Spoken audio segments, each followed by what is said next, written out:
morning, everyone, and welcome to our final day and sessions of Aiwac 2024. The first session is on mourning and memory, and our first speaker is Jonathan Sasso. Scusami. Jonathan obtained his master's degree in modern history from the University of Pisa and in art history from the Scuola Normale Superiore, with a thesis on Eleonora di Toledo, and he now works in the private sector. He continued to pursue his research with keen interest as an independent scholar.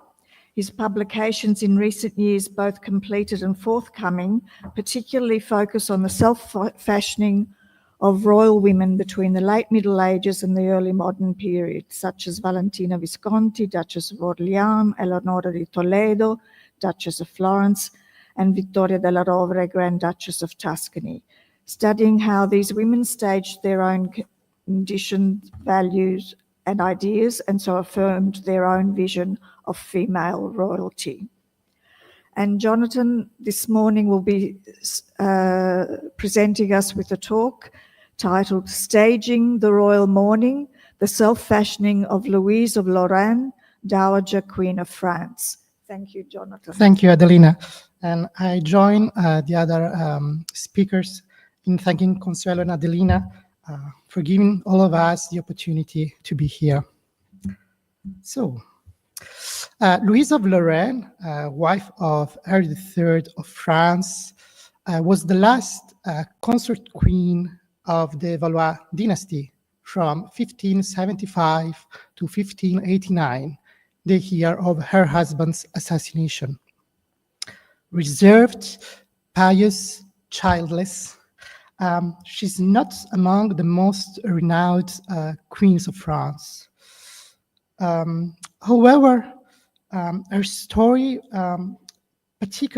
becomes particularly intriguing in the moment she was destined to exit the public stage following Henri III's death. Retreating to the Château de Chenonceau, she transformed her life into a living tribute to her husband's memory, embodying the ideal model of a widow in the eyes of her contemporaries. Her apartments, characterized by a striking iconography centered on themes of grief and widowhood, served as the finest example of a mourning room, leaving a profound impression on visitors to the chateau in the years that followed. In this presentation, I will analyze the iconography of these rooms, identify their possible sources, and clarify their history. On August 1st, 1589, Henri III was stabbed by the Jacobin friar Jacques Clément at Saint-Cloud, dying the next day. The king managed to write a last message to Louise. Mamie, j'espère que je me porterai très bien.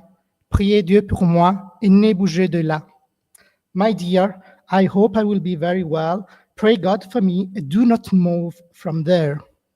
Louise, who was at the Château de Chenonceau, took her husband's last wishes to heart. Unfortunately, we don't have any painted portraits of Louise from this period. We only have an engraving that depicts her in the black mourning attire already worn by Catherine de' Medici, her mother-in-law. However, we know that Louise chose the more traditional white mourning of the French queens, earning her the historical nickname of Reine Blanche, la Reine Blanche, the White Queen. Until the end of her days, the greatest concern of the Dowager Queen was the rehabilitation of her husband's memory. The most spectacular way Louise celebrated her husband's legacy was undoubtedly through the decoration of her apartments in the chateau. She chose to occupy the rooms built by Catherine de' Medici on a terrace connecting the chapel to the library. They remained largely intact until 17 1834, when Madame Dupin, the new owner of the chateau, decided to remove these somber decorations and had the ceiling repainted for use as woodwork in another room, the Green Cabinet. Furthermore, during restoration work on the chateau in 1866, it was decided to completely demolish this room in order to restore the original terrace. A surviving panel from Louise's oratory was installed in the center of the ceiling of the gallery on the ground floor. A few years later, the woodwork repainted by Madame Dupin was restored and placed in another room of the chateau, the so-called now Room of the Five Queens. The background was changed from color black to red. By the late 1990s, it was finally decided to recreate Louise's bedroom in a room on the third floor of the chateau. The woodwork that has previously been installed in the gallery was placed on the ceiling, while modern panels were added to the walls, partially replicating the decor of the ceiling in the Room of the Five Queens. One scholar, Anna Klosowska, in an article about the Chantepleurs, the widow's emblem of Valentina Visconti, Duchess of Orléans, claims that in Louise's chamber we find as well a chantepleur. I will tell you shortly what this special object is, accompanied by the letter S and the Latin motto solam sepe se ipsam sollicitari suspirareque. However, none of this information is correct. There are no chantepleurs in Louise's room, and especially no inscription. Valentina Visconti, who died in 1408, is a key figure for the later Valois. Along with her husband, Louis of Orléans, she was the founder of the cadet branch of the Valois that came to power after the death of Charles VIII. Valentina was the great-grandmother of Henry III, and her tragic story was still well known during Louise's time.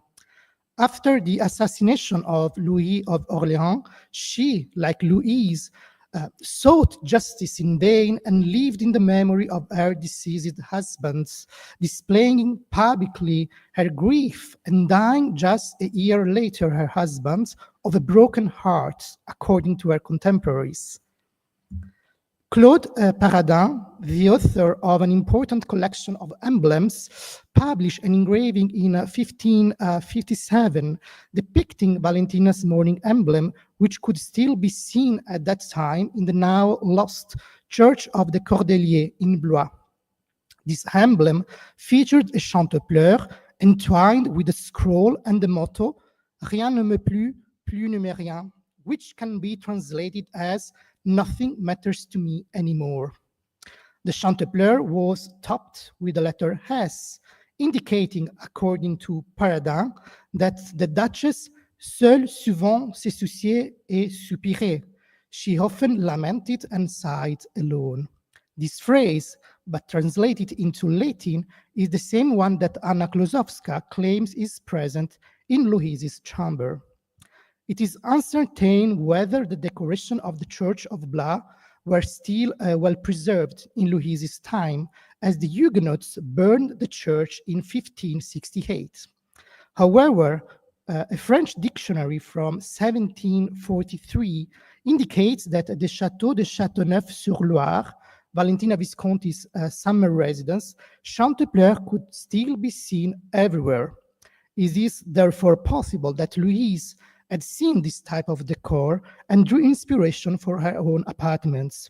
Nevertheless, we can say with certainty that Louise's emblems are not chantepleurs. What is a chantepleur? It is a terracotta watering can in the shape of a bottle with many holes punched in its base. Blocking the top hole with one's thumb controls the flow of water.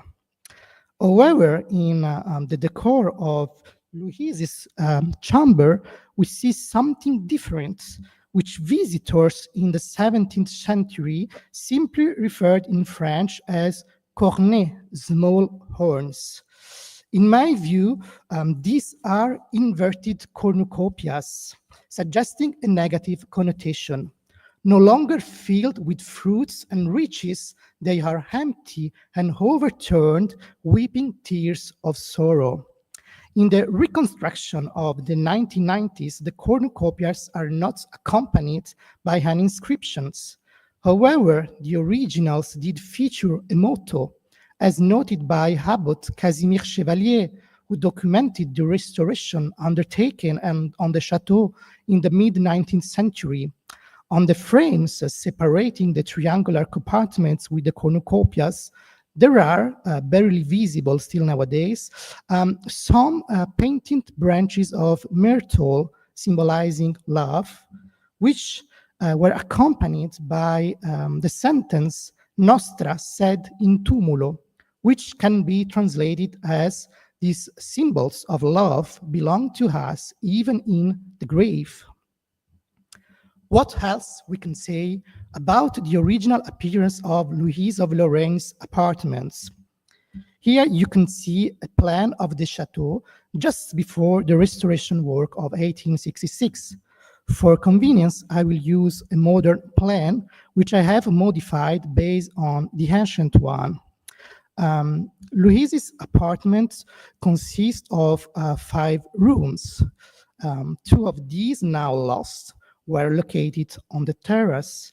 The larger one was the bedroom, while the smaller one served as an oratory situated adjacent to the chateau's chapel. Bedroom, oratory, and chapel. The other 3 rooms, which still exist today, are the antechamber, now known as the Room of Diana of Poitiers, the so-called green cabinets, and named for the tapestry and upholstery chosen by Catherine de' Medici, and the library. As previously mentioned, the decoration of the bedroom were dismantled in 1734. However, by examining the inventory of Louise's possession compiled 2 years after her death in 1603, along with a meticulous description of the chateau made in 1659 by Sieur Dubuisson, and another one written in 1681 by André Philibien, we can gain a precise idea of their appearance. It's also useful to compare these with the description provided by Abbot Casimir Chevalier in 1864, just before the restoration work on the chateau began. Regarding the first room, the antechamber, we have very little specific information. Next, we found the green cabinets. Louise decided to keep the tapestry and furniture in that color, only adding black and silver fringes. Above the fireplace, she put a full-length portrait of her husband and an inscription from Virgil's Aeneid placed on the mantle that read, Sevi monumenta doloris, the memory of an immeasurable pain. This inscription was still legible in 1864, although the portrait above it had already been lost. The small library contained just over 100 books inside the chest, 5 portraits, the identities of which are unspecified, 2 crucifixes, 2 religious paintings, Mary and Mary Magdalene, and several mirrors. Accessing the Queen's room, one would notice a completely black wooden ceiling adorned with tears flowing from the little horns. This is the same ceiling we discussed earlier, which is now located in the room of the 5 queens. Above the fireplace hung a portrait depicting Catherine de' Medici between her III and Louise, accompanied by another of Virgil's quotes, Vivite felices, quibus est fortuna peracta. Be happy, your fortune is achieved. In the same room, there were 3 additional portraits, that of the Duke of Mercoeur, Louise's brother, and those of his son and daughter. The walls were black and decorated with various grim images, including bones, skulls, and shovels, which made an impression on the famous cousin of Louis XIV, La Grande Mademoiselle, who visited the chateau when she was just 10 years old in 1637. All the fabrics adorning the bed and furniture were equally black and silver. The oratory connecting the bedroom to the chateau's chapel featured the same type of ceiling with cornucopias and tiers. It contains 2 crucifixes, 11 paintings, both large and small, and 11 works Agnus Dei. The walls were draped with black velvet curtains trimmed in silver, also decorated with grim imagery, still visible in 1864. Additionally, there was a large panel decorating one of the walls, depicting the monogram of Louise and her husband, an intertwined H with 2 lambdas, along with emblems, a cord symbolizing widowhood and feathers inserted into a crown of thorns. Abbot Chevalier interpreted the emblem with the feathers as a symbol of Louise's suffering, noting that in French, pen, feathers, and pen, sorrows are pronounced the same way. I would add that this represents the evolution of Louise's first known emblem, used on a token from 1576, accompanied by the motto Amor equat amantes, love equalizes lovers. The 2 feathers were tied together with a branch of myrtle, symbol of love, and a love note. Is the case of Louise of Lorraine unique? No. Her room fits into a centuries-old tradition that strictly codified female mourning in the royal and aristocratic wards. Depending on the degrees of kinship with the deceased and their rank, a woman was required to remain secluded for a certain number of days or weeks in a room entirely draped in black curtains, where she would receive visitors. For a queen, due to her status, the period of seclusion following the death of the king was 1 year. So Louise had many illustrious predecessors behind her, some of whom were directly linked to the royal family. We have seen the case of Valentina Visconti, but the most obvious and immediate example is that of Catherine de' Medici, who similarly celebrated the memory of Henry II with great intensity. The existence of mourning rooms has been documented since the early 14th century. During the 16th century, an evolution occurred, no longer just black curtains and drapes, but painted decorations on the walls, as seen in Louise's case. In addition to her room, 2 others have survived. One is located at the Château de Châteaudun, also in the Loire region, likely created in 1573, following the death of Léonard d'Orléans Longueville. The other is at the Château d'Ancy-le-Franc in Burgundy, probably established in 1615 for the death of Catherine Marie d'Escoubleau, whose monograms can be found on the ceiling. The latter in particular bears some resemblance to Louise's room, as it features the emblem of feathers. The origin of these 2 rooms are unclear, but they have been linked to the deaths and funerals of the 2 individuals, suggesting they were likely mortuary chambers where the deceased's body was displayed, so something a bit different from Louise's chamber. Interestingly, the small oratory in the second chateau, adjacent to the chapel, also features decor with bones and skulls, as Louise's one. The widow's seclusions in her mourning room was not a private manifestation, but a public one, playing a significant role in the self-fashioning strategies of women in the society. Louise of Lorraine's case differs from that of her contemporaries due to the intensity with which she publicly embodied a role as the ideal widow whose mourning lasts not just 1 year, but a full lifetime. After Louise's death, the Franciscan friar Nicolas Gazet published a book titled Le Miroir de Veuve ou la vie et la mort de Louise de Lorraine. And a year later, during the funeral of her brother, the Duke of Mercoeur, the oration delivered by Saint Francois de Sales once again referred to the Dowager Queen as the mirror of piety and the very ideal of princesses of our time. Thank you for your attention. Thank you very much, Jonathan, for a very fascinating paper on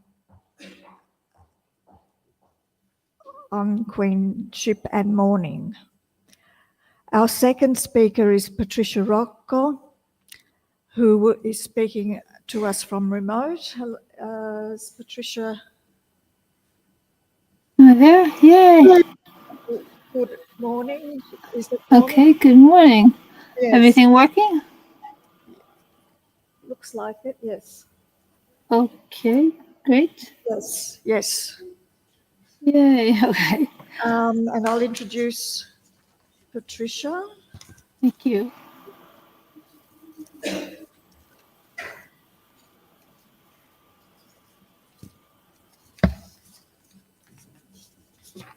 Patricia Rocco received her PhD from the Graduate Centre CUNY and is an adjunct professor of art history at Hunter College, Manhattan School of Music and Cooper Union. She has published articles on women artists, gender and material culture, especially women's work with textiles. Her book, The Devout Hand, Women, Virtue and Visual Culture in Early Modern Italy, has recently been published by McGill Queen's University Press.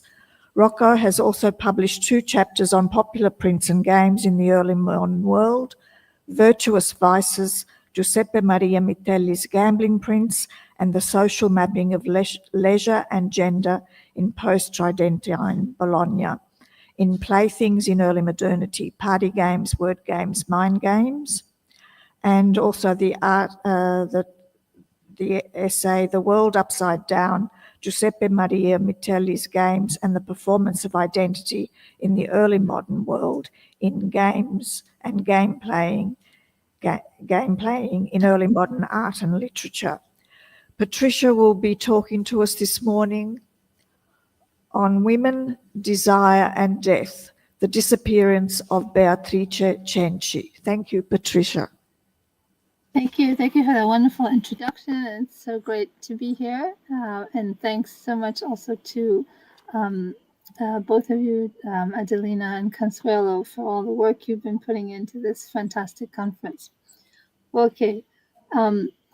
So what is it about this image itself that has fed the public's ongoing fascination with the tragic story of this wronged young woman across time? Complex mysteries still surround the identification of an image, now famous or infamous, depending on your point of view, as the gaze of the doomed romantic anti-heroine. It was perhaps inevitable that the romantic poets such as Shelley would have become so enthralled with this story. However, the fascination began even earlier as it spread from both visual to literary media. The well-known story, in brief, is that Beatrice Cenci, locked away and denied a natural marriage, abused by her own father, eventually took justice into her own hands and killed her father with the help of her brother and mother-in-law. After being imprisoned, Cenci was executed in front of Castel Sant'Angelo on September 11, 1599, by beheading, the punishment at the time for patricide. Pope Clement VIII was the unyielding pope who meted out the verdict and refused any calls for clemency. In examining the image, its history and provenance, we're often met with 2 questions. One, who is the painter, whether Guido Reni, as long held, or Elisabetta Sirani, or more recently, Ginevra Cantofoli, and there are other suggestions as well. And two, whether or not it is actually Beatrice as opposed to simply a Sibyl. But these aspects of the painting are of less interest to me than the reception of the painting itself as Cenci and the enchantment that it casts upon the viewer across the centuries. The power of Beatrice's portrait lay perhaps in her gaze, those luminous eyes as they regard the viewer looking back over her shoulder with a melancholy stare that seems to bore into the very soul of all who look upon her. That gaze is a concentration of pain and sadness. The gesture itself of turning back inevitably implies a loss, a glance back to a long gone past which will not and cannot ever return, a longing for justice, perhaps, an expression which fueled a never-ending list of authors, playwrights, and filmmakers from the 17th century until today, and there seems to be no end in sight. From Shelley, Stendhal, Dumas, and Dickens to Hawthorne, Melville, and Moravia, and countless others, including the work of Corrado Ricci, who attempted to bring her down to earth a bit, and to Marco Besso's library and the wonderful exhibition in 1999, which commemorated 400 years after her death, as well as great scholars such as Alessandro Massou, who transcribed the trial records with the purpose of letting the real Beatrice speak, neither saint nor femme fatale. In that glance, the tragedy of her family story continues to echo throughout time against the backdrop of the patriarchal system of the church and government in Rome at the end of the 16th century. It is true that at various moments of her story, it was thought that the painting might just be a Sibyl, one of those women from antiquity gifted with prophecy. However, we cannot deny that it has come one way or another to represent the mistreated Cenci and to represent her so powerfully in the collective psyche for centuries that there seems to be little cause to discuss her as anything else. Even Charles Dickens was haunted by the painting when he saw it in Rome in 1845, stating that it was, quote, almost impossible to be forgotten, since her eyes expressed celestial hope and a beautiful sorrow and a desolate earthly helplessness, end quote. So it is that perception of the image that we are concerned with today.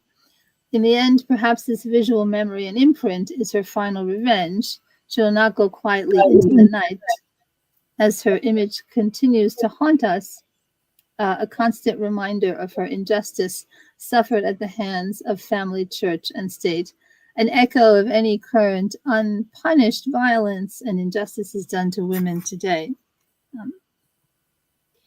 What I have found to be of interest is the actual placement and display of the painting in the famous galleries of Rome by its collectors and its receptions by audience throughout time.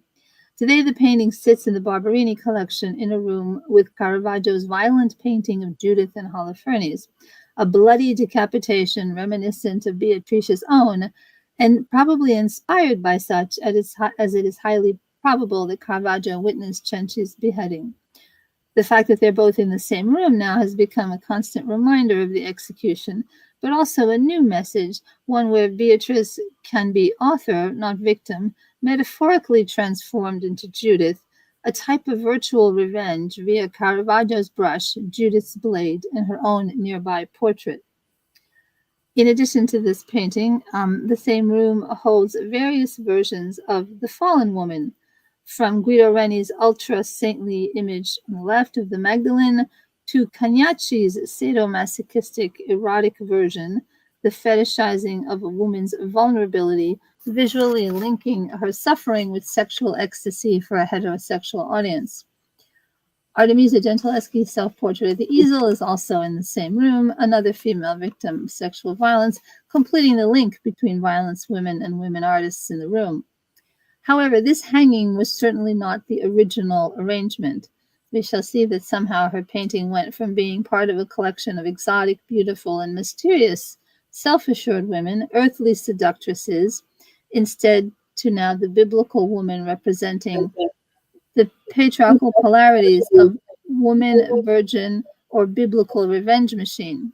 What effect might the original arrangement have had on the viewer? The painting was seen by Stendhal in the Barberini collection in 1823, but when Shelley saw it, it was still in the Colonna collection in 1819. The attribution of the portrait to a famous artist, as well as the identification and suggestion of the subject, are details that might have been constructed by the great noble families of Rome, according to Pliny, as they had a stake in creating ties between themselves. It was, after all, Anna Colonna who befriended Caravaggio and helped him escape to safety when he committed murder in Rome. All press is good press for the aristocrats, perhaps. If we return now to the Barberini collection, Stendhal sets the scene for us in his retelling of the Cenci story and describes the painting as he saw it there in 1832. He mentions that all the tourists came to Rome to see the portraits of certain beautiful ladies there, himself included. These images became a synecdoche for the beauty of the city, to be anatomized and consumed by the viewer. Therefore, the author's journey began with a deliberate desire to see the painting, stemming mostly from oral history. Apparently, she was placed among the images of 3 other strong, beautiful, and self-possessed women. Stendhal mentions a portrait of the mistress of Raphael, clearly identifying her role as such, La Fornerina. He presents the second painting, actually the wife of Sultan Suleiman, Roxelana, or the Sultana Rosa, she's also called, and describes her as a Greek slave, and names her also as a mistress, in this case, the mistress of the Doge.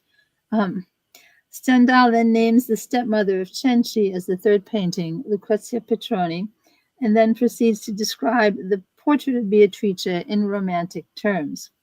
Stendhal writes, quote, "The face is sweet and beautiful, gentle, the eyes very large. They seem to be the eyes of a person who has just been surprised in the act of weeping hot tears."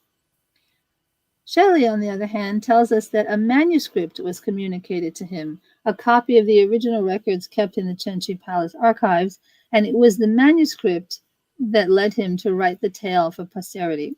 He also mentions that when he arrived in Rome in 1819, he couldn't mention the name of Cenci without it arousing immense interest.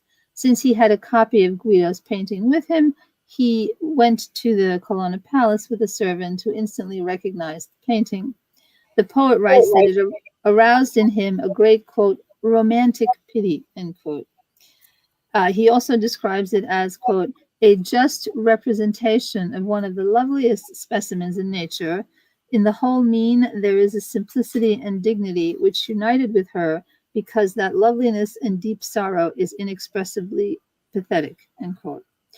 So we can compare this to, say, Michelangelo's virile Sibyl from the Sistine ceiling, of whom no one would write the same things that Shelley wrote, with her muscular features and masculine power, a completely different type of Sibyl.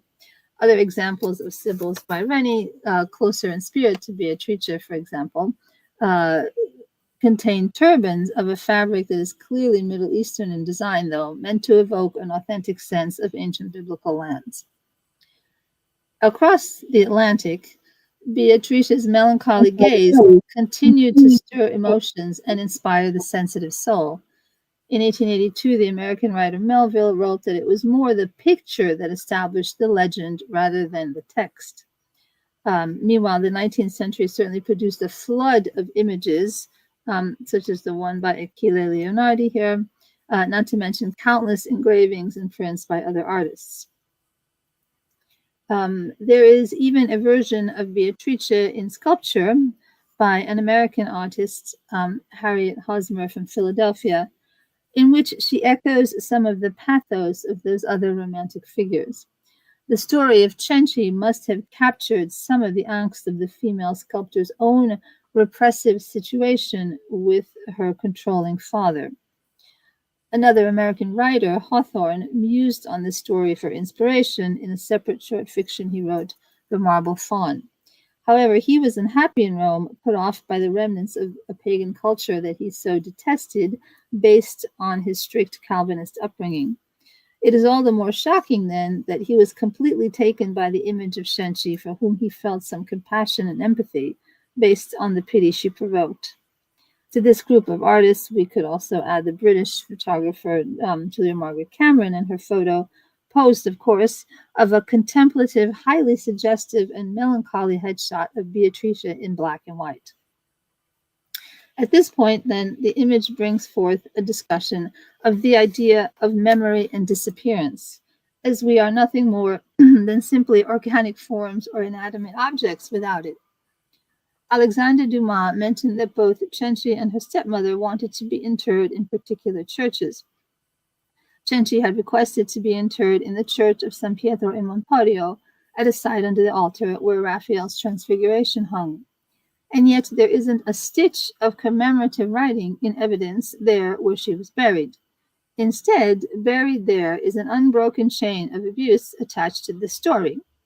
There is a small plaque reminding us of the prison they were both kept in before the execution, the no longer extant Corte Savella. This was put up in 1999. However, this is really more of a monument to the justice and penal system of Baroque Rome rather than to the women themselves. As a matter of fact, in a rather ironic twist of fate, the chapel itself at Montorio is touted today as the perfect wedding venue. Aime. Apparently, Cenci had, Cenci had specifically requested to be interred at San Pietro in Montorio, as it was a church she had attended as a young girl. She was indeed buried there, though in an unmarked grave, because she was a patricide. Yes, her remains were apparently located under that altar at one point, but no longer. I strongly urge a marker to be set up again near the altar where she wished to be commemorated, a necessary reminder of her final resting place, so that she can be properly memorialized as a woman who was let down by not only her family, but also by the institutions of justice that were meant to protect her from a misogynistic church to a cruel court system that enforced a habit of leniency for the infractions of noble families, but only of noble men. Women were not granted the same leniency. To add insult to injury, Vincenzo Camuccini, a late 18th century Italian painter who was restoring the painting by Raphael, tells us that her remains were desecrated by Napoleon's French soldiers who came looking for loot and desecrated the tomb. There seems to be a continued line of abuse of women here. In addition to Napoleon, another French general, Alphonse Juin, was also responsible much later in the mid-20th century for the violence perpetrated on thousands of women in Italy again during the horrible story of the Marochinate during World War II, May 16, 1944. So to conclude, in a postscript and further example of differing gender standards and the desecration of Italian art, the Transfiguration by Raphael was also taken by Napoleon's soldiers, but was eventually brought back to Italy. Why, you may ask? Because it was an incredibly important painting by a famous male artist, of course, while no one seemed to care much about poor Beatrice's mortal remains. This disappearance, this omission is a tragedy itself, a mutilation, an erasure, another death, and should be rectified with a funerary monument, a final resting place for such a damned soul, to give her a voice of her own, to tell her tragic story of female abuse to the world. Perhaps the painting, That Gaze, is her only monument to her outrage, a necessary commemoration, a revenge and reminder for society today, since, as far as women and violence are concerned, rape and femicide continue, alas, especially in war-torn areas such as the Middle East or even Italy. On all sides, women suffer, lest we forget. Let this be a call for peace, a plea for justice for Beatrice Cenci, to reappear as herself, neither sinner nor saint, in memoriam. Thank you. Thank you, Patricia. Thank you. Our next speaker is Lindsay Maldari.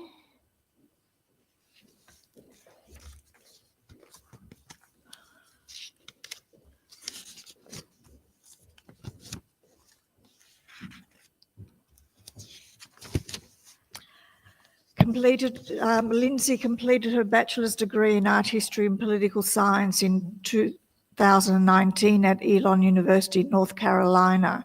She then moved to Rome to earn her master's degree in art history at John Cabot University.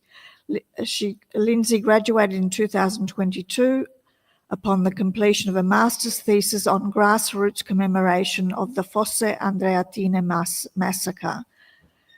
Lindsay plans to pursue a PhD in art history, where she will continue her work on grassroots commemoration of the Italian resistance and the popular post-war destruction of fascist monuments and symbols.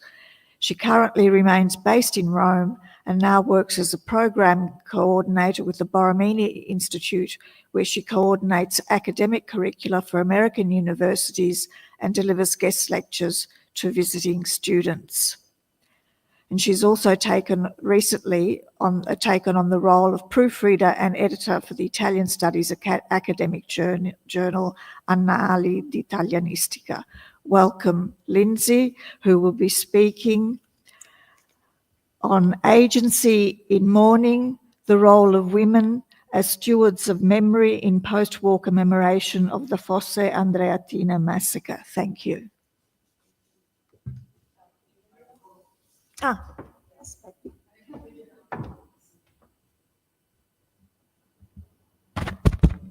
Hello, okay. Thank you for the lovely introduction, and thank you all to everybody for being here today and for the organizers for bringing us all together. So my talk today inevitably begins with the events of March 23rd, 1944 on the nearby Via Rasella. It was here during Rome's 9-month Nazi occupation that resistance fighters orchestrated a bombing attack that resulted in 33 German casualties. Believing that the explosion had come from above, the German troops shot towards the windows of nearby buildings, resulting in the bullet holes we see here. Since they were unsuccessful in detaining any of the partisans involved in the attack, Nazi forces called for the retaliatory massacre of 10 Italians for each German killed.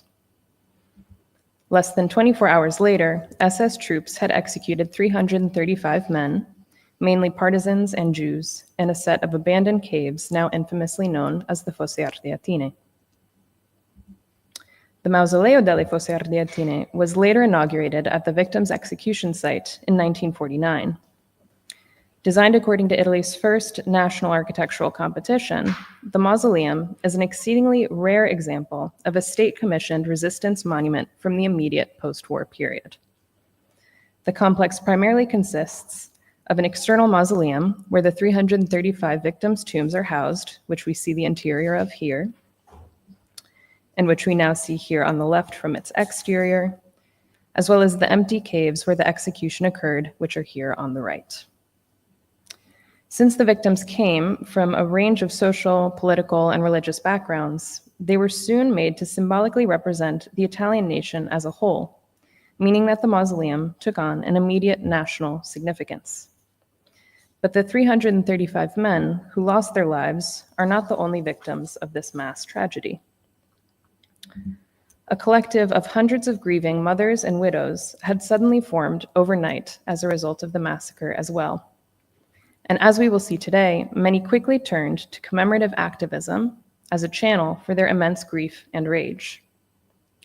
Whereas World War I commemoration was almost exclusively guided by the Italian state in the name of a unifying nationalism, commemoration and mourning following World War II saw the introduction of a wider range of actors, most notably family organizations that were largely run by the wives and mothers of lost partisans.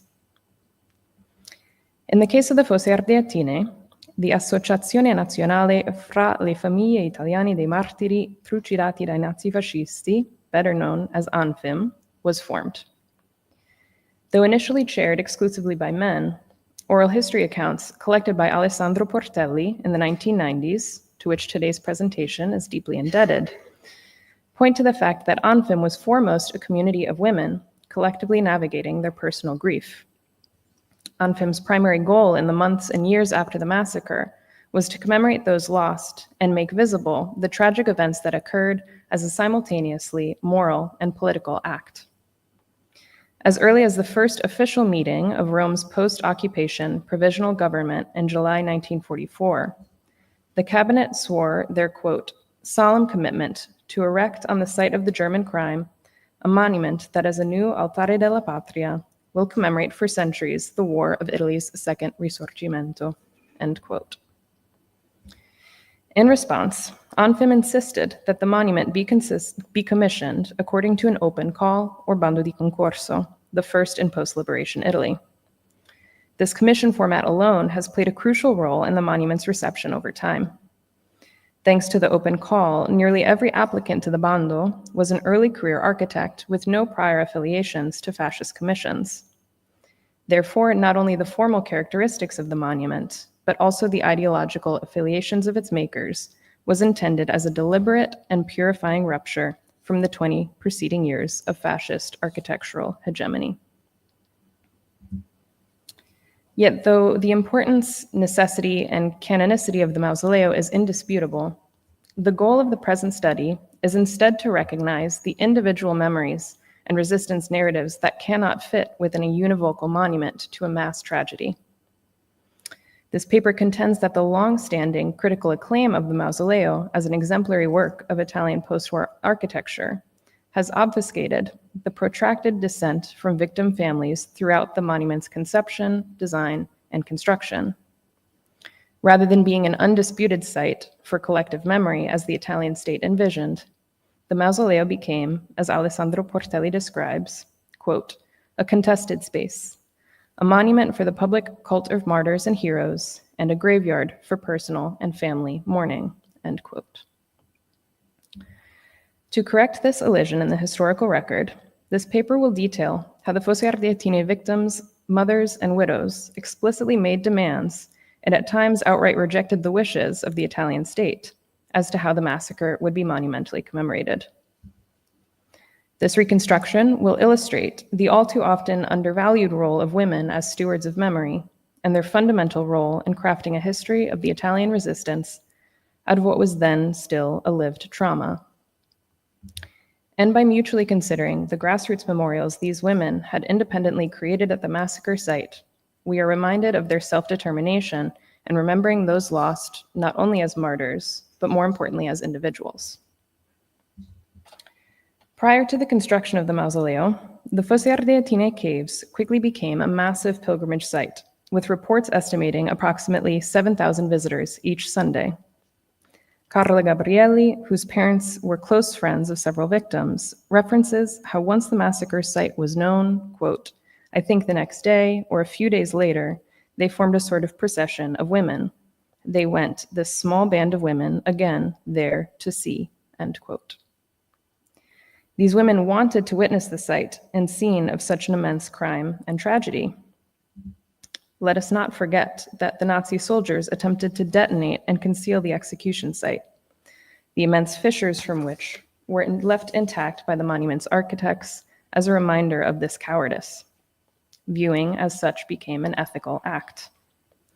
For this reason, when Ally representatives in Rome initially wanted to build a monument on top of the bodies without exhuming them, Giulia Spizzichino, who lost 7 relatives from the Di Consiglio family at the Fosse Ardeatine, recounted how, quote, all the families rebelled. This way, we will never know whether our loved ones are under there or we must still wait for them, end quote. The newly widowed Rosetta Stame, married to opera singer, activist, and Fosse Ardeatine Nicola Stame, recounts the difficulty of finding material support for burying the dead, and describes her mother's actions to appeal for support. Quote, my mother was great. She climbed so many times the stairs of the Capitol, she even went to the Vatican for help, end quote. Vera Simoni, the daughter of Italian General Simone Simoni, lost in the massacre, in turn described how her mother, sister, and herself went to Ally Colonel John R. Pollock and demanded that the bodies be identified one by one. Quote, so he looked us in the eye and saw that we would not yield. And a few days later, he came over with his aide and said, we're going to do it, end quote. Through their persistence, these women succeeded in recruiting the help of anatomopathologist Attilo Ascarelli, here at the center, who over months of tireless work securely identified nearly all of the victims.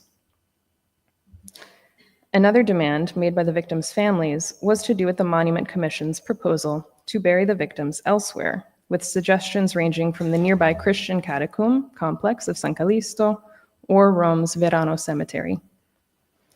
A November 5th, 1946 issue of the Anfim periodical Gloria in turn describes how, quote, the families of the victims demonstrated their decisive opposition to the proposal of a cemetery arrangement outside of the Fosse Ardeatine, deemed offensive to the dead and living and in every way inadequate to the grandiosity of the sacrifice of the martyrs, end quote. It was only after a compromise was reached, whereby the victims would be buried in a collective, covered space adjacent to the caves, that the families finally signed their approval for the mausoleum design proposed by architects Giuseppe Perugini, Nello Aprile, Cino Calcaprina, Aldo Cardelli, Mario Fiorentini, and sculptors Mirko Basaldella and Francesco Coccia.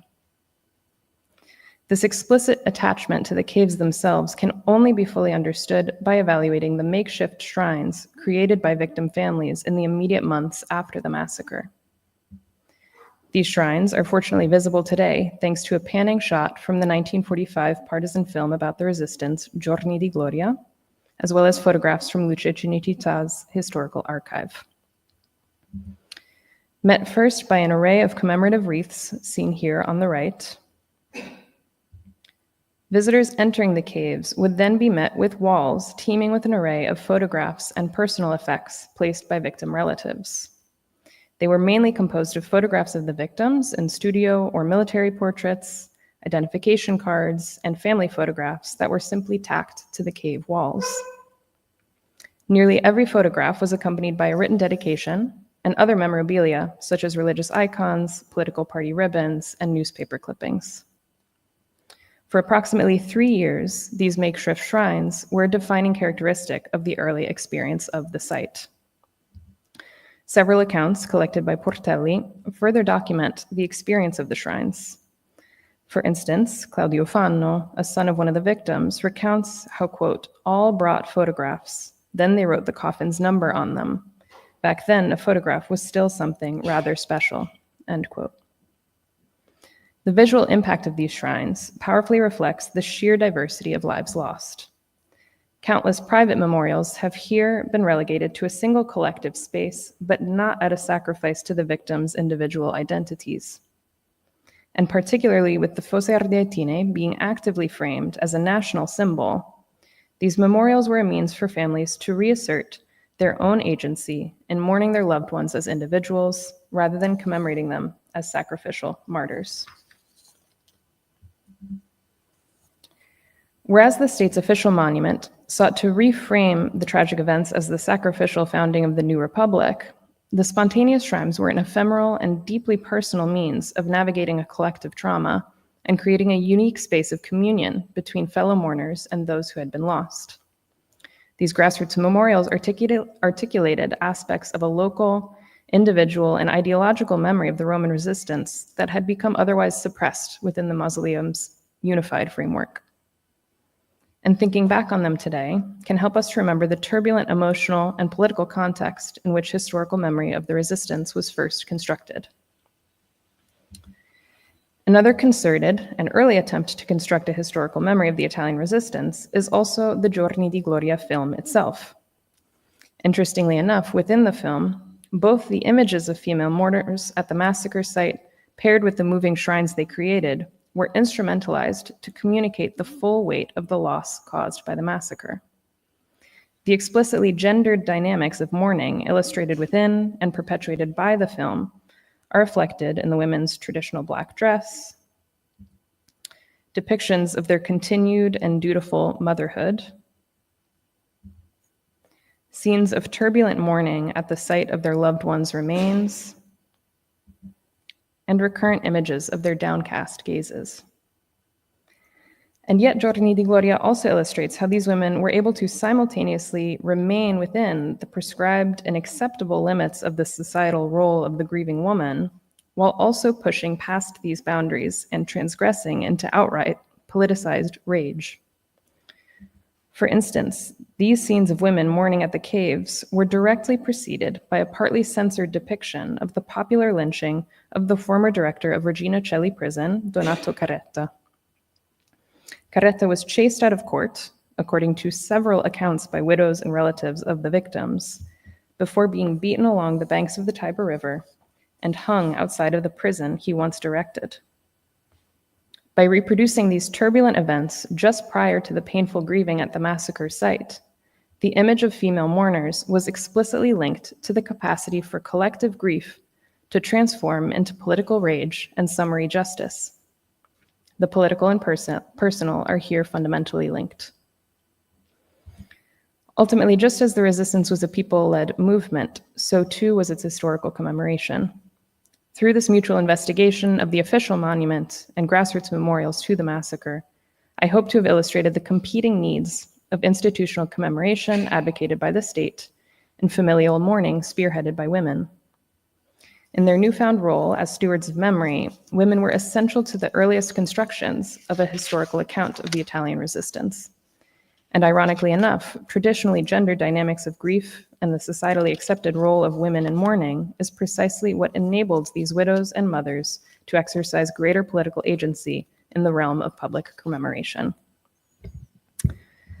I would like to leave you today with an excerpt from a poem by Lia Albertelli, the wife of Fosse Ardeatine victim and founding member of the Partito d'Azione Pillo Albertelli. The poem is entitled La prima volta alle Fosse Ardeatine and captures far better than I ever could the magnitude of the loss these women experienced and the bravery of their advocacy for rightful burial and commemoration. She writes, "We hold on to one another, hand in hand, a few brides, and with us is a sister and a mother. At the end of a cave rises a tall heap. We climb, and the earth opens under our steps. From the broken clouds, a bursting wind assails us, its heavy breath harder and harder. One of us gathers a blood-clogged strand of hair. Her desperate scream hurls us to earth. We are there underground, and we tread with our feet upon the fathers of our children." Thank you. Thank you very much, Lindsay.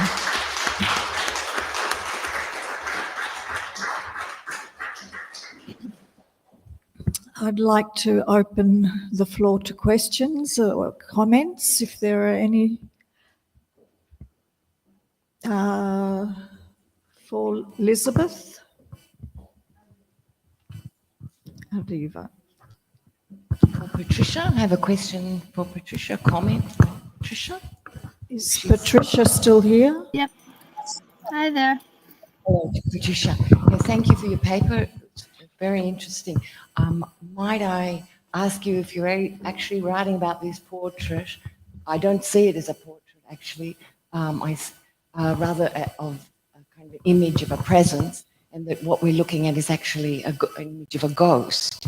And it seems to me exactly what you've been saying. Yeah, that's a good way to describe it, actually. It is The sense that the identity of the image and the personage of the image is kind of unstable already for your discussion, and obviously the depiction itself, which seems, while it's lingering and this lingering presence, it's also beyond time and beyond space. And the other thing that I was thinking of it is that, it's gone now. I can't remember what I was thinking. But yeah, it seems to me that that's what we're looking at is a presence beyond death. That would be what mourning is in any case, is this attachment to something beyond life itself.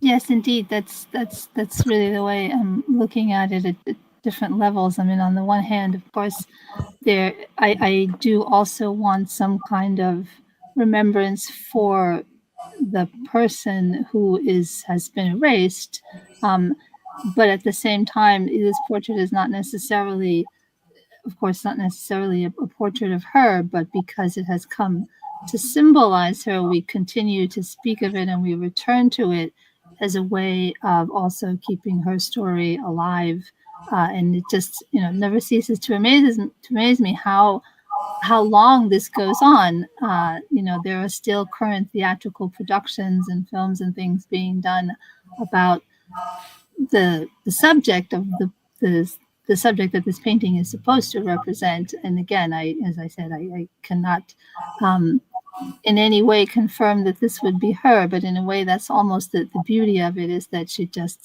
just continues to haunt us through time.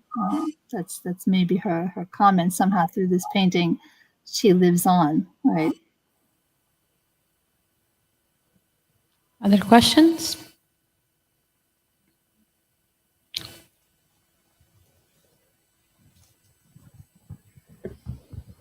Thank you. Also a question for Patricia, but maybe for also the others. Very art historical questions.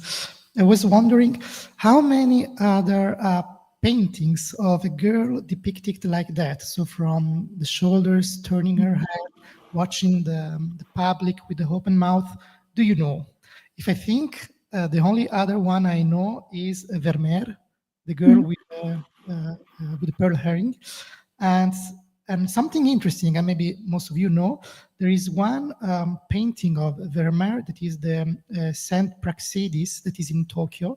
That is quite weird painting in the catalog of Vermeer because it's the copy of a painting of Felice Ficcherelli that is not a very famous painter. So scholars were wondering how it's possible that Vermeer, that never traveled to Italy, copied Felice Ficcherelli. And so I was wondering, could it be possible that the painting of, let's say, Beatrice was shared already in the beginning of the 17th centuries via copies, via engravings? So we could imagine that other people outside Italy have seen this kind of portraits of a girl watching behind her shoulders. Yeah, I mean, certainly from my end, it's possible. We know that, I mean, the Vermeer has been mentioned as another potential example, although, of course, the painting by Vermeer doesn't have this type of pathos. It's more of what they call, in art history, they will call the Vermeer trony, which is a kind of type that is not a portrait. It's almost like a genre painting without the rest of the activity there. And those we begin to see at that time. But certainly the image of Beatrice, not Beatrice, spread outside of Italy. There were engravings by the 1700s in Germany and Austria, France. So I'm not sure how far back they go. I know of some in the early 1700s, so I don't know before then, but certainly by that time, and definitely outside of Italy. In terms of how common that position is, we know, for example, that Elisabetta Sirani, who was a colleague of Guido Reni, the Bolognese Baroque painter, she did a self-portrait of herself, a drawing where she has a similar pose where she's kind of looking back over her shoulder. And I can't say that it's a common motif, but there are a few other examples. But certainly this image spread far and wide through engravings and prints. Thank you. Juliet.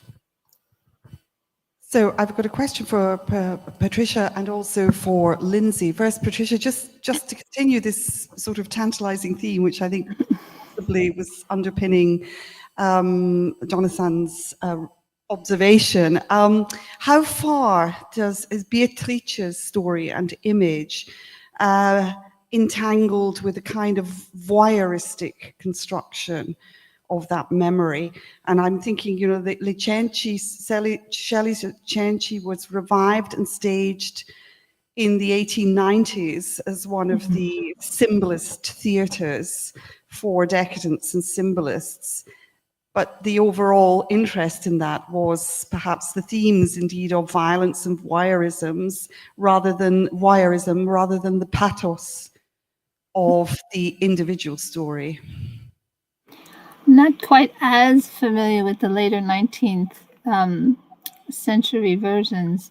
I know that it, according to most of the records, it didn't begin to be discussed as this as representative of this tragic story of Beatrice until about the 18th century. We don't have earlier records that state before then in the 1600s say that this is actually the painting of Beatrice. We sort of begin to find mentions of that in the 18th century when this, this connection begins, and then it just takes off because it was so irresistible to the romantic painters.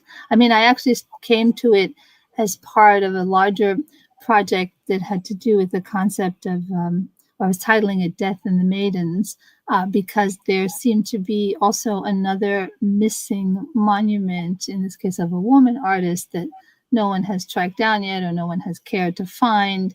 And so this idea of erasing women somehow is how the project started for me, like the ghosts of these women.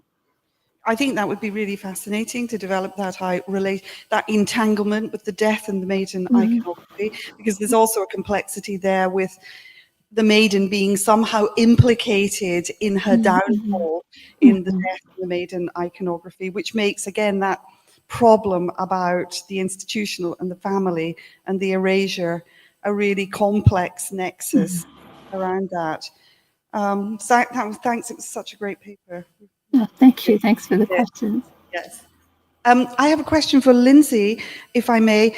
Lindsay, it was really fascinating to see these personal makeshift shrines at the mausoleum site. I mean, how far, was there any pushback against this kind of very personal and cumulative expression of grieving by the authorities?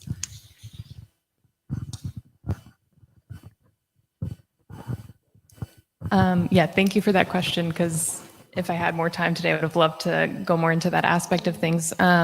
So the part of my talk where I mentioned how there were different proposals to bury the victims elsewhere, there are a couple of interpretations of that.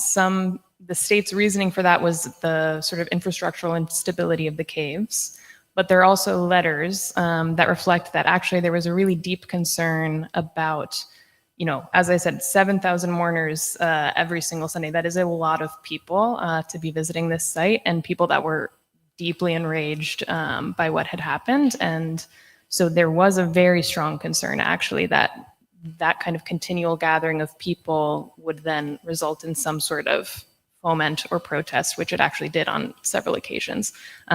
So yeah, there were proposals to bury them elsewhere explicitly for those reasons. They didn't explicitly reference the shrines themselves. It was more so about those acts of pilgrimage and people in very volatile acts of mourning. There was a lot of concern surrounding that. That's really interesting, thank you, because it came up in the First World War as well with soldiers. A.B. Warburg famously writes, I don't know if you know this text by him, about the superstition of having talismans, locks of hair, personal family photographs, families of spouses in the First World War combat zones, which he saw was a very kind of regressive kind of activity. It's very interesting coming from A.B. Warburg, because at that he was bound up with a kind of trying to reconcile his own theories of art with a kind of patriotic need for a patriotic narrative. Yeah, and there's an interesting kind of reversal of this kind of role of relics in the case of the Fosse Ardeatine, because to identify the victims, a lot of times objects that were found on the bodies were used as a means to identify. So I think another really important aspect of the shrines is that whereas the family members couldn't control those objects, they could control what ephemera or materials they were using in the shrines to remember their loved ones. So. Great, thank you. I have a question for Jonathan. I'm fascinated by the identification, perhaps, of which you didn't talk about, but I think was quite strong in the fact that Queen Louise,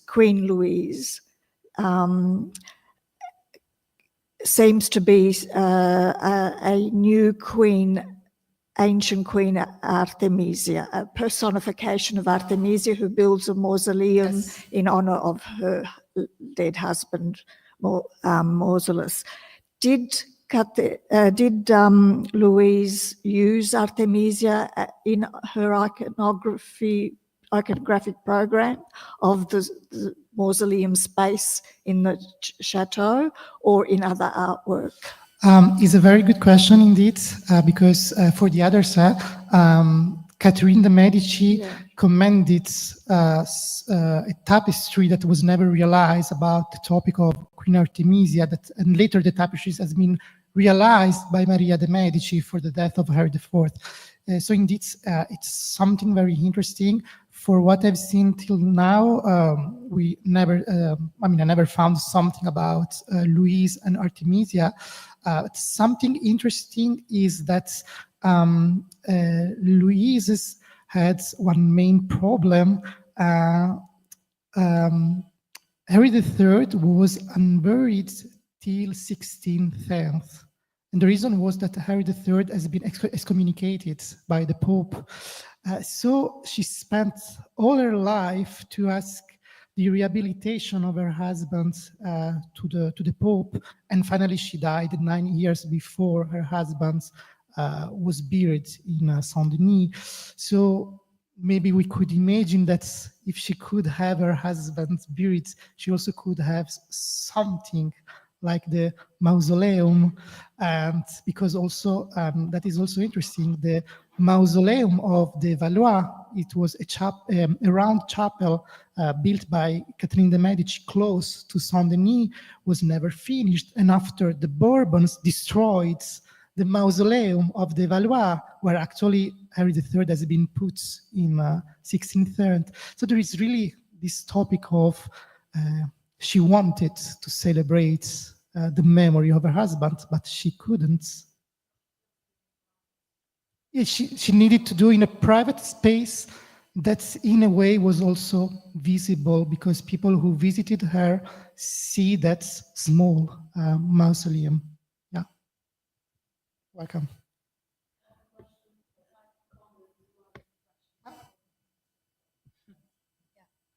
A comment. Well, all your papers. Thank you, Patricia. What time is it in New York now?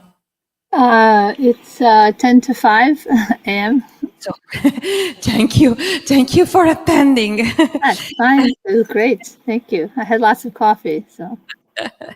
And so it's all very interesting papers. Mine is more a comment just to, I don't know, to reflection on Lindsay papers. And of course, while you are talking, my mind came to Roma Città Aperta by Rossellini.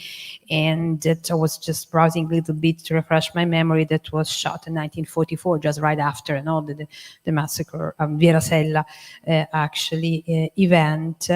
And Roma Città Aperta was right away prized with everything. So for best actor in role, best actresses in role, best script, best everything, because it's really worth having all those prizes.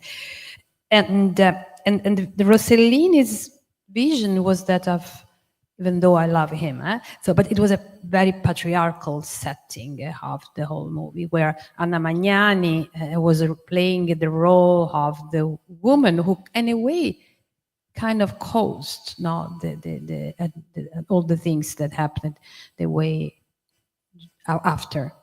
And so this review of what really happened on the gender perspective, it's interesting, even to better understand that period from 1944 to 1958. To remember that Legge Merlini was 1958, 1959, something like that.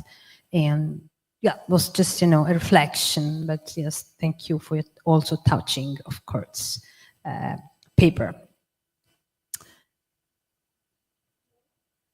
I think it's time for coffee. Definitely. And thank you, all our three speakers, for the wonderful presentations this morning. Thank you. Thank you all. Thank you, Patricia. And we'll meet back at about 1:15 11:30. earlier. 11:30. Oh, 11:30. Yeah. Okay. 11:30. You need the way to the coffee place.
Welcome back to the last section of the conference. This section topic is film, theater, and opera. To open the session will be Katrina Xuereb from Malta. Katrina has a Bachelor in Arts with in History, and she obtained it in 2015, and then a Master in Film Studies she obtained it 4 years ago. Her research centers on heritage films and period costumes. And she has served as art director for 3 short films produced by university students for 3 consecutive years. And in addition to working on other production, shown on local and international television and in cinemas. Currently, Katrina holds the position of Executive Officer at the Superintendence of Cultural Heritage in Malta, and has worked as a cultural heritage planning consultant for the past 3 years. Katrina has participated in a number of conferences organized by the History of Art and Fine Arts Students Association, with the main focus on women and film.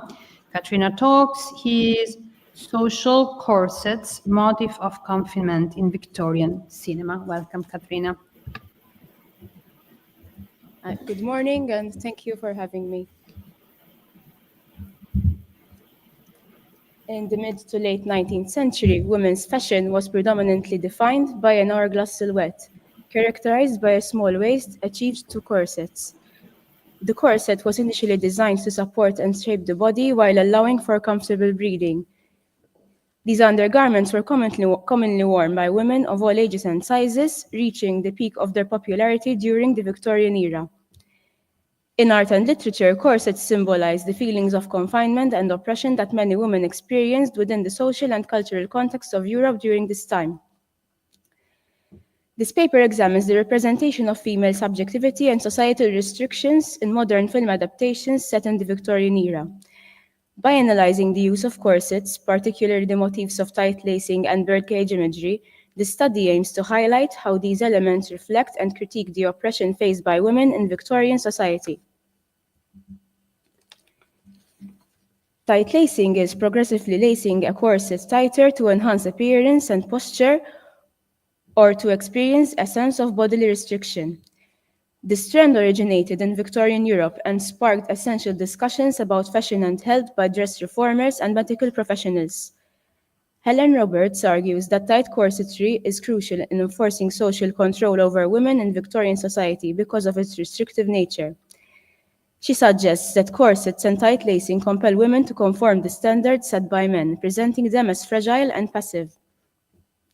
Roberts links the societal pressures of oppressions faced by women to restrictive nature of tight lacing. The imagery of a Victorian woman laced into her corset by a maid or family member illustrates an intriguing aspect of historical fashion and social norms in film. The scene often captures the physical and cultural constraints of the time. Expressions of discomfort frequently mark such scenes as women's bodies adjust to the constraints of this undergarment. For instance, in Gone with the Wind, Scarlett O'Hara is depicted gripping her bedpost tightly during the fitting whilst discussing a potential marriage with her maid. Antonia Primorac discusses the persistence of contemporary popular media in depicting the Victorian female silhouette as a tightly corseted hourglass figure, often portrayed as repressed and distressed. In the animated film The Corpse Bride, set in Victorian England, Tim Burton employs the motif of tight lacing to symbolize Victoria Everglott's entrapment in a marriage arranged by her parents. A notable example occurs in an early scene where she is tightly laced into a corset by her maid. The character's continuous wearing of restrictive clothing throughout the film serves as a powerful symbol of her repressions and the limitations imposed by her parents. Thus, this visual element effectively highlights her struggles for freedom and self-expression.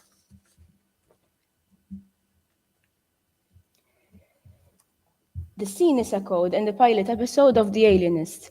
A maid helps Sarah Howard unlace her corset after a rough workday. As the first female secretary at the New York City Police Department, Sarah faces mockery and intimidation from the men around her. A close-up reveals scars on Sarah's back from her tight corset. Traditionally, wearing a camise under a corset protects the corset from sweat while also safeguarding the body against potential scars. In this scenario, the scars represent the pain and the limitations experienced by women like her, illustrating the pressures women face when confronting societal expectations. As the maid loosens the corset, Sarah finds it difficult to catch her breath, emphasizing the impact of tight lacing. The motif of tight lacing often generates discussions among feminists who view it as a symbol of patriarchy and oppression. However, the perception that all women practice this trend has been debunked for decades. For example, the gowns designed in Gone with the Wind portray an unrealistic 18-inch waist for Scarlett, as noted by fashion historian Valerie Steele. Steele's research is based on authentic sources, including records and catalogues from Victorian corset makers, and original gowns and corsets housed in museums like the Victoria and Albert Museum in London.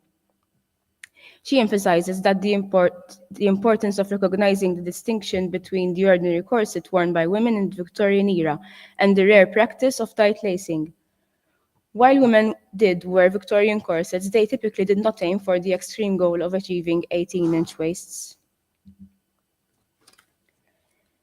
In contemporary films, the portrayal of Victorians often likens women to caged birds, effectively highlighting the restrictive gender roles women face. This imagery has its roots in the 18th century, reflecting the bourgeoisie's fascination with exotic birds. This motif continued to evolve as women were frequently depicted as small caged birds in the Western literature and art. Pre-Raphaelite art, in particular, captures this symbol, using the imagery of delicate exotic birds to reflect the constraints experienced by elite women, as elaborated by Elaine Schiffer, who has researched the subject extensively. Historians highlight that the metaphor of women as caged birds effectively reflects Victorian gender roles and societal restrictions, while also showcasing the diverse ways women have persisted patriarchy. Early feminists, such as Mary Wollstonecraft, utilized the birdcage metaphor to constructively critique society, framing it as a representation of entrapment and encouraging the dialogue about the need for change. In A Vindication of the Rights of Women, Wollstonecraft examines how society views women as roaming around their guilt cage, only seeking to adorn their prison. This metaphor plays a significant role in Victorian cinema, as the mise-en-scène and costumes effectively illustrate the societal perceptions of women's confinement and oppression during this era. This analysis aims to delve into the representation of women as caged birds in Victorian cinema, with a primary focus on Jane Campion's The Portrait of a Lady, with some example from Tom Hooper's Les Miserables for a deeper understanding of the cinematic portrayal of Victorian women. An early poster for Jane Campion's adaptation of The Portrait of a Lady showcases a striking ghostly white gown, accompanied by a man's hand reaching the protagonist's corseted waist. This imagery powerfully suggests the husband's control and influence over Isabel's body and life. The film highlights Isabel Archer's social development and how it influences her appearance through costume changes. Before marriage, Isabel wore a simple corseted gowns representing her youth and innocence. As a married woman, her increasingly corseted, dark, and elaborate gowns constrained her waist, symbolizing her loss of individuality and growing confinement. The birdcage imagery is enhanced as the tightly corseted Isabel is portrayed as a caged bird in striking shot, highlighting her sense of entrapment. For example, the scene where Isabel returns to her marital home dressed in a peacock blue, tightly corseted silhouette adds to the impression of her entering a prison-like cage, whereby she is the peacock and her marital home is the cage. This is further emphasized by a slow-motion shot of the doors closing behind her, symbolically enveloping her in the drab surroundings. The long train of Isabel's dress, resembling a peacock's tail, crawls behind her, symbolizing her struggle and her pressure to conform to her husband's expectations. In a symbolic scene, her husband steps on her gown train to entrap her and accuse her of coming between his daughter and a wealthy suitor. This idea sharply contrasts with Cosette's situation in Les Miserables. For Cosette, love is a form of escapism. According to Anna Stevenson, Cosette perceives her adoptive father's home as entrapment. Cosette's subjectivity as a character is conveyed to the audience through birdcage imagery, as the mise-en-scène and her typical Victorian attire. Building on Robert's analysis of Victorian clothing, one can see how Cosette, a privileged Victorian woman, embodies the constraints of her time.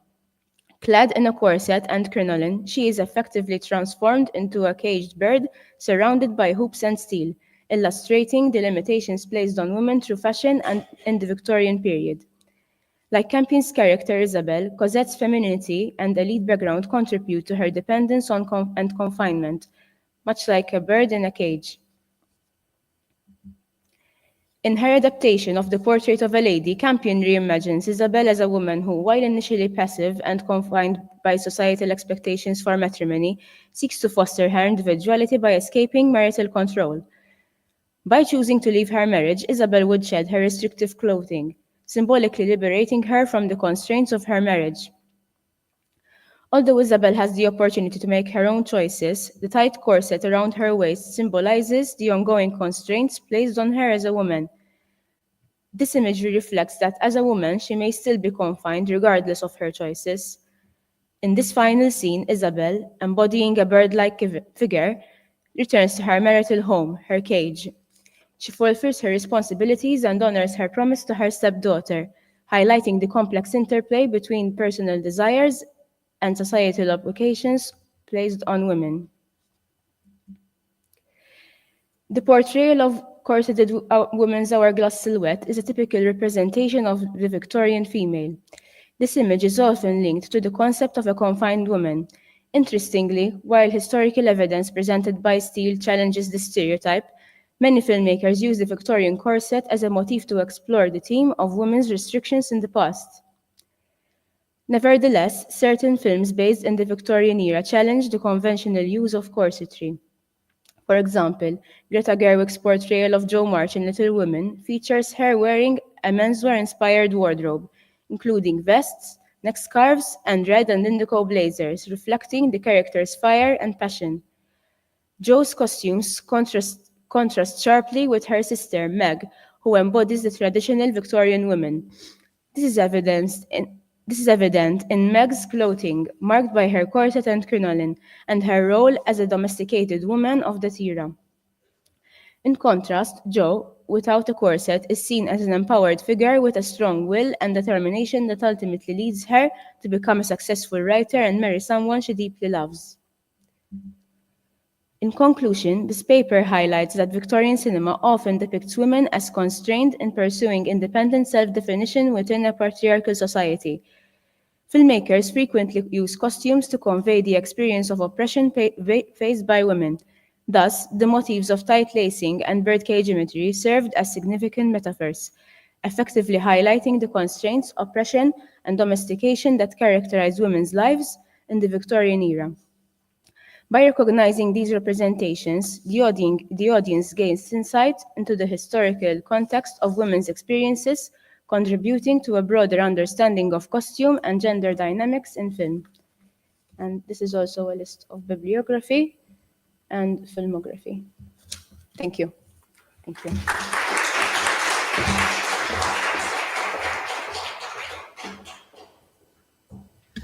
Thank you, Katrina. Next and last, we will be speaking from remotely. Hey, here, do you hear me? Yeah, good morning, Irene. Hello everybody. Irene Valle-Corpas is a postdoctoral researcher in film studies at the University of Valencia and previously at the University of Granada. She has been visiting researchers at the des Études en Sciences Sociales de l'École Nationale des Beaux-Arts in Paris and Bordeaux. She also completed a one-year postdoctoral stay at UNAM in Mexico. And she has published numerous articles and book chapters on film, social movements, and contemporary art, as well as curated exhibitions and public activities for various centers. She is the author of the book Un poco de política, Jean-Luc Godard, La ciudad y la subjetividad contemporánea, and the editor of the book Reversos del Amor, Conflictos Afectivos en la Cultura Contemporánea. Irene Valle presents a talk, Something Completely Mad and Extraordinary, Love and Artistic Creation in Charlotte Salomon's Life or Theater. Welcome, Irene. Thank you very much. Thank you all for your presence, and I want to thank especially the organizers for their effort in making possible this Congress. I'm going to talk in my name and in Sonia Rivas' name also. We are both very sorry not to be there. We just couldn't. I'm pregnant and I cannot travel as much as I wish, but I'm going to do my best. Well, our presentation is about Charlotte Salomon. You may know her. She was a German artist of Jewish origin who was deported and murdered in Auschwitz at the age of 26. Her life was shaped by love, music, and painting, but also by a family history of suffering and suicide, all of her life is narrated in her monumental work, Life or Theater with Interrogations. Our presentation proposes a reading of this work that highlights the fact that life or theater stems in essence from a decision in a moment of deep crisis while in exile in the south of France, not to fall into complete despair and commit suicide. I mean, what we think is that the act of creation of this work and the remembrance of a past love provide Charlotte with the necessary stability to carry on living under harrowing circumstances. The work is made by 784 gouache that, as I said, narrate her whole life. The work was produced between 1941 and 1942 when Charlotte was living in hiding in a hotel in the Côte d'Azur in the south of France.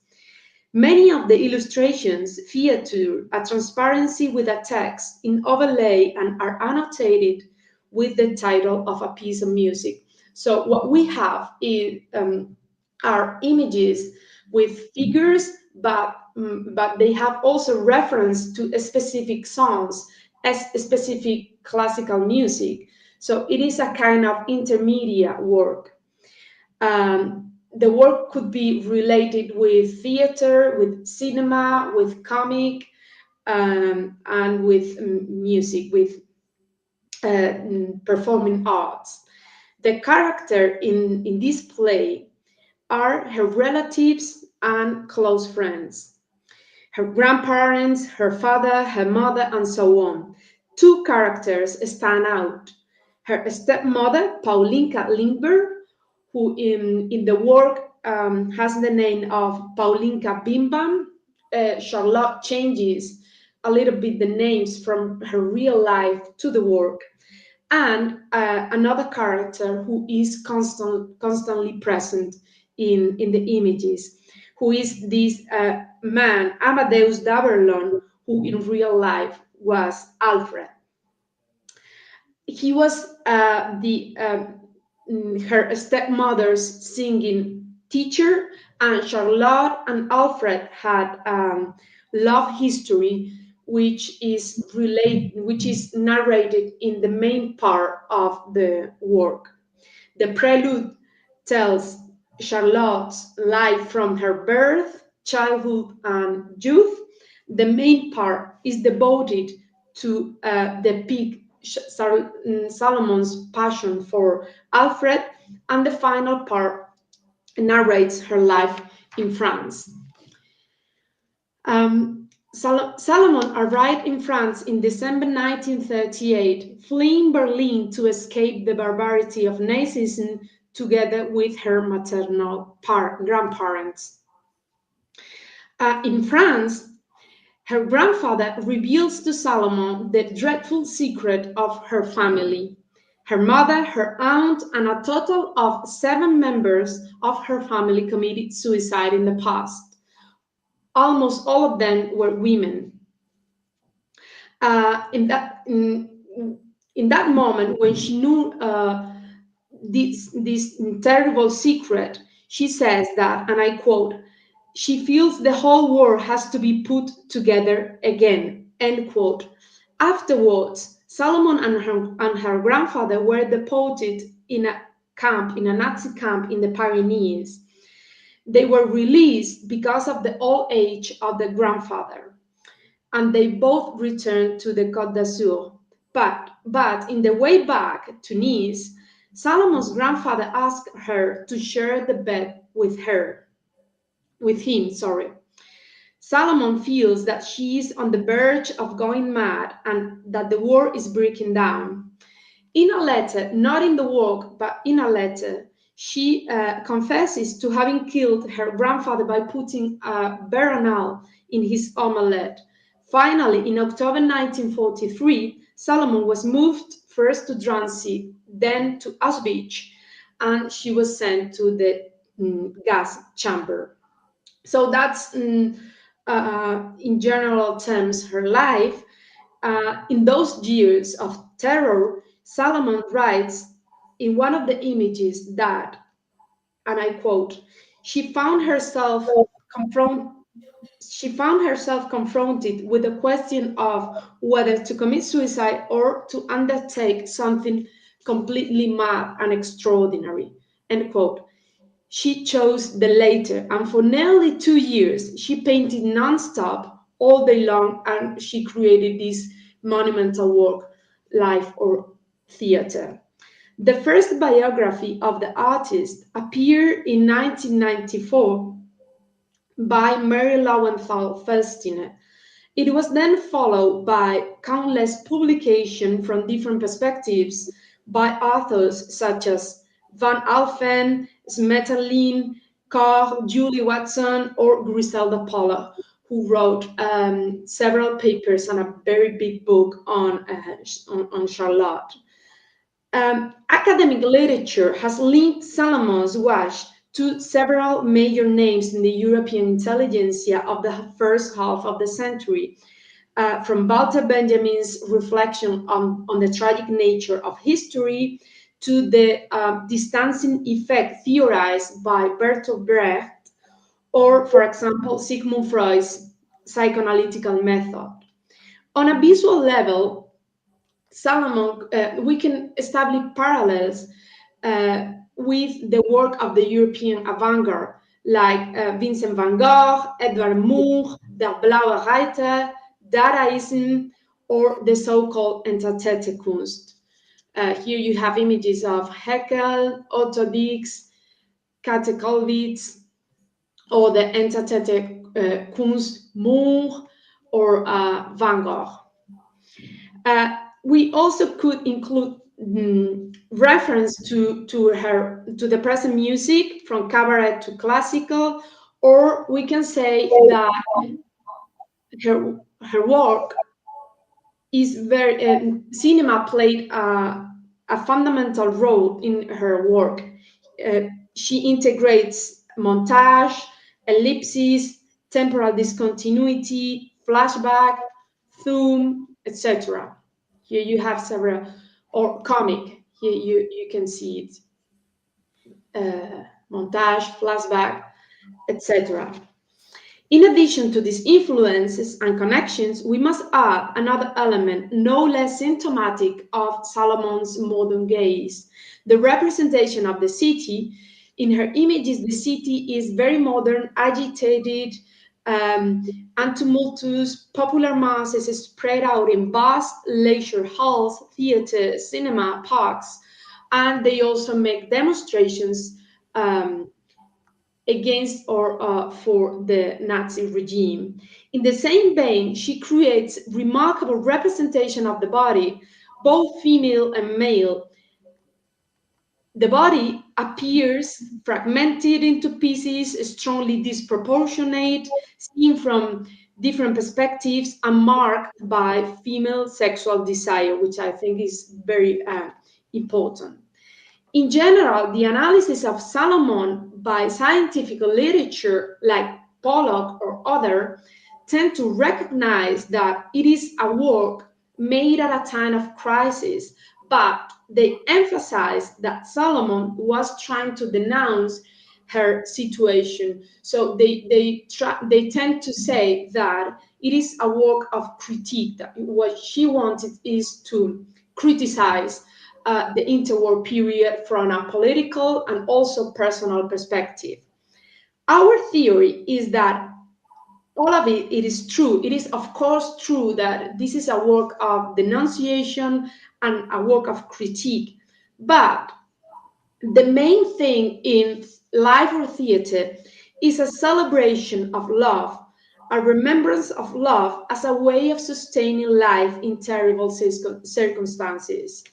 In fact, what we see in the central part of the work is a portrait of her relationship with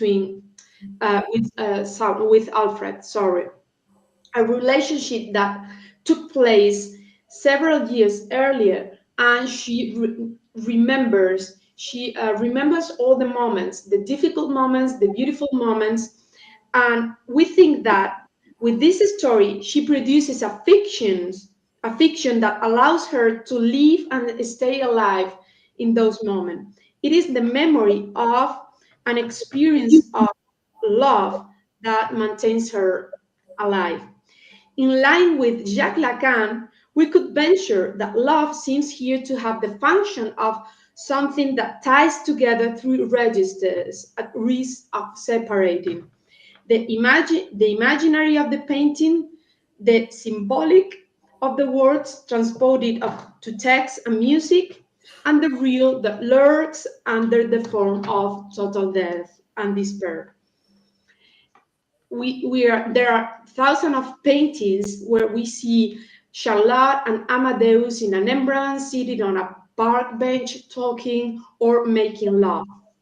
The two figures, barely sketched, are made of vivid colors: red, orange, dark green, yellow, and above all, a powerful electric blue that crafts bold images. This reinforces the feeling of joie de vivre marked by the erotic desire that this sequence conveys. In other words, Solomon's denudes the entire background to intensify the presence of colors and bodies. So, in conclusion, we think that besides denouncing the terrible situation of the interwar period, beside that critique, her artistic creation is a reaffirmation of life through love. The woman's point of view, the meaning of the importance of women's sexual desire in the work, and the modernity of the images make this a masterpiece of European avant-garde. Thank you very much.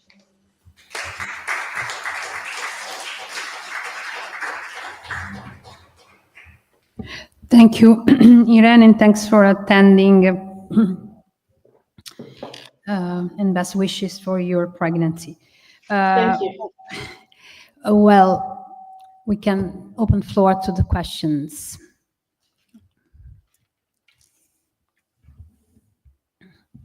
Jonathan.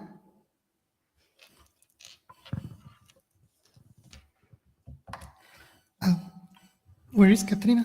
Oh, sorry. So it's a question for you, but maybe more general, and it's a bit provocative, so forgive me. I was thinking indeed about the scene of Gone with the Winds, and at a certain point, Scarlett, she's saying, "Oh, please, mommy, pull it tighter. I need a 17-inch waist." And you explained very well how we use the image of the corset, of the crinoline, as a metaphor for women's condition in that century. And the provocative question is how much this vision we have is correct. And I explain why I'm asking that. It's quite interesting that if we watch to sources, and I want to underline how we read the sources thinking about Chiara. If we see critics about the main critics about the corsets in the Victorian age, they came from men. They came from doctors. They are telling you don't have to wait to wear corsets because it's dangerous for your health. And if we go very far in the time, the first critic to the ancestor of corsets was by religious men. I'm thinking about the famous painting of Fouquet with the Virgin, with Agnès Sorel showing her breasts, because the corset is, of course, giving her tight waist, but is exposing the breasts. And the provocative question is, if we do comparisons with other cultures, I'm thinking about China. As you know, in China, for a long period, we have the bounded feet. Something interesting, again, if you watch to the sources, according to the sources, women wanted to have bounded feet. We see in the middle of the 17th century, there is the end of the Ming dynasty and the beginning of the Qing dynasty. The Qing dynasty was a Manchu dynasty, so it was a foreigner dynasty. And ladies from Manchu aristocracy asked a permission to the emperor to have bounded feet. The emperor refused. Only women from Han origin, so real Chinese women, were allowed to have bounded feet. So aristocracy from the new dynasty cannot have bounded feet, according to the sources. And last provocation, we have talking about the girl in Tehran. Often when we read about the discussion around the hijab, we have some people defending the fact that women should be free to wear the hijab.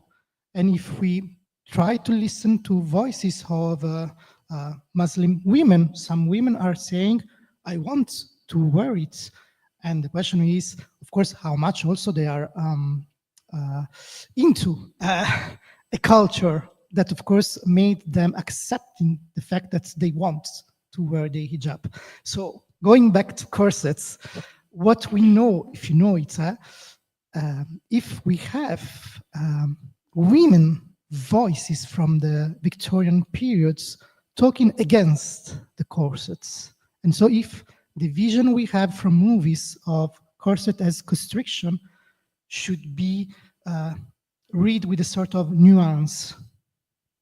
If I may add just something, when Coco Chanel decided that women had to be freed by the corsets, not all women were standing by Coco Chanel. That was just an elite of women, intellectual women, who decide to follow up her new style. But most of the aristocratic or, I don't know, conservative, I don't know how we're going to call them, they were standing by the corsetry and they really liked to dress up that way. So this is a very interesting debate you opened. Thank you, Jonathan. Thank you for the question. It's a very interesting question. Obviously, there's a difference between corsetry and tight lacing. So most women would wear the corset as an undergarment, just like most women actually wear the bra today. But there was also this trend of tight lacing. So they would want to look maybe thinner, more attractive. They would want to show that they have never been pregnant, therefore never been married, so they're single, they're available. Obviously, not all women wanted to do it. They might have been forced by parents or by society itself. But I think it was also a trend, just like there's the trend for wearing stiletto. Valerie Steele actually comments about this. Everyone wears shoes, right?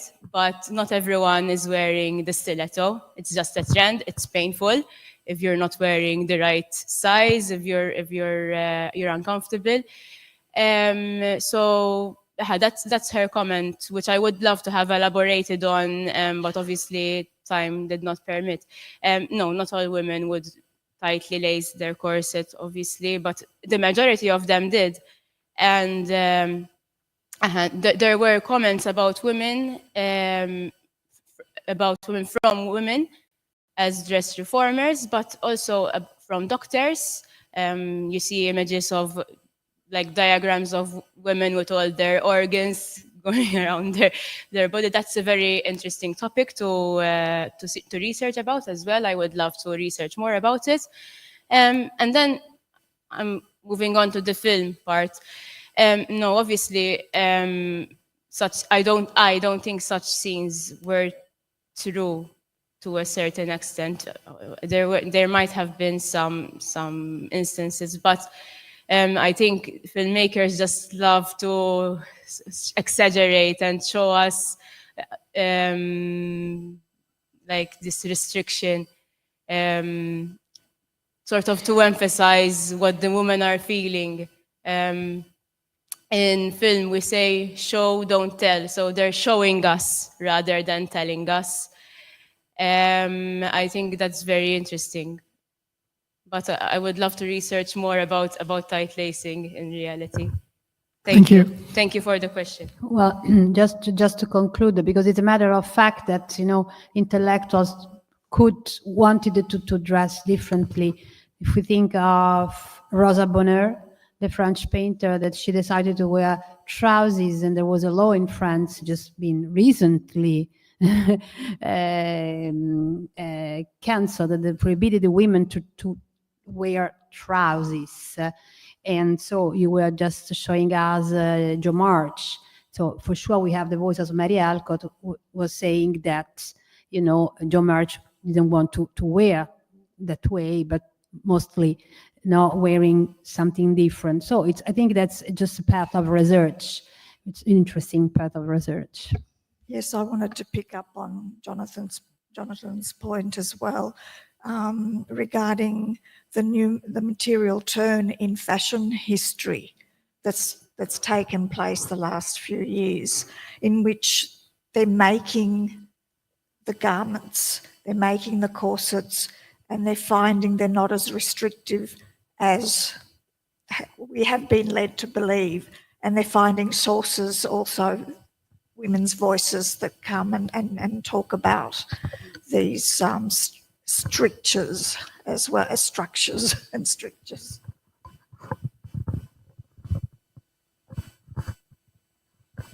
Yes, I think we've got to be, it's a really fascinating debate you've opened, but it also shows we've got to be careful not to sort of conflate sort of rather different contexts and applications.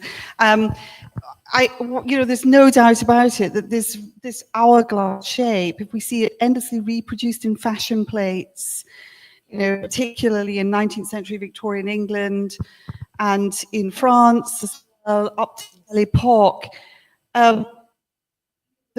we have to ask the question that women who be seen in society, who want to have status and image, and the importance of the creation of the image, the fashion image, there is a construct, a beauty type, a body type, and that body type is inevitably produced in this case by the very restrictive garment. I mean, whether the actual garments really were 17-inch waist or not. And the second issue we have to consider that is the male medical voice, the concern that this would have in relation to pregnancy and motherhood. I think there is a question as to actually about bodily well-being, on the part of the female. So we do have to take those into account, and the fact that this is consistent with that marked binary between women being constructed as being the angel in the home, the famous expression of Coventry Patmore, or on display on social.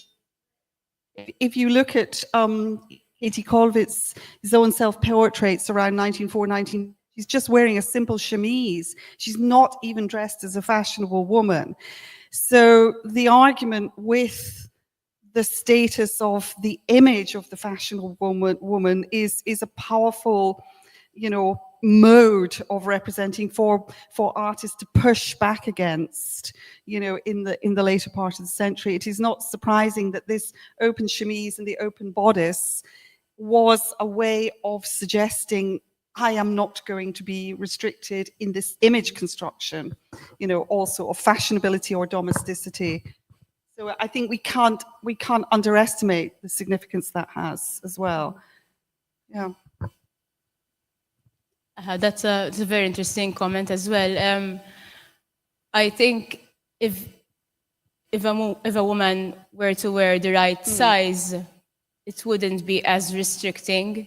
It's still obviously not as comfortable as not wearing one. I've worn corsets before just to see what they're feeling. And I had my mom help me out. But in reality, you would also have to consider that you only, you lace it once. You open it from the front. You have these, it's like an early version of a button. So obviously, if you're uncomfortable, someone would have to help you to unlace it a bit. Yes, but your comment is very interesting. I think this comes also from film and literature. As I said, the fact that the corset has always been used as a metaphor. But is it really a metaphor? Was it restrictive? We'll never know. You know, we don't live in the 19th century. We wouldn't know what they're feeling, but I wouldn't want to walk around wearing a corset all day, that's for sure. But if you look at, you know, in fashion museums, and if you look at the actual corsets and the particular fashion, they're small, right? I mean, they're tiny, tiny, so small. tiny. Even on one lacing, that would be a very, very, even on a small boned Very figure. restrictive. Just imagine, you know, I agree. childbearing, or you know, this pregnancy experienced wearing corsets. I believe they would have special corsets for maternity, but Yes. obviously, is it comfortable? Yes. I don't know. I don't think it's comfortable. And what about having ribs removed? Because that was There a were practice, some wasn't instances, it? Yes. yes, Yes. but they still do it today. Some people are doing it with cosmetic surgery. So not everyone is doing it, but there are a number of celebrities doing it. Yes, but we know the medical risks now. I mean, we do have 21st century it's medicine. very risky. So- I wouldn't do it. Yeah. For Yeah. sure. But they're still doing it. Yeah. And that's another interesting aspect to study. Yeah. So we're talking about the corset, how restrictive it is, and yet we're going back to it. We're using it as a fashion item. We're removing ribs again. Has it ever stopped? I highly doubt it. So, and we're still not everyone is wearing it, yes, but it's very interesting to look at it in this way. Thank you for your comments. Thank you. No more questions? No? So Ade, if you want to come up here, we just can go forth the conclusion.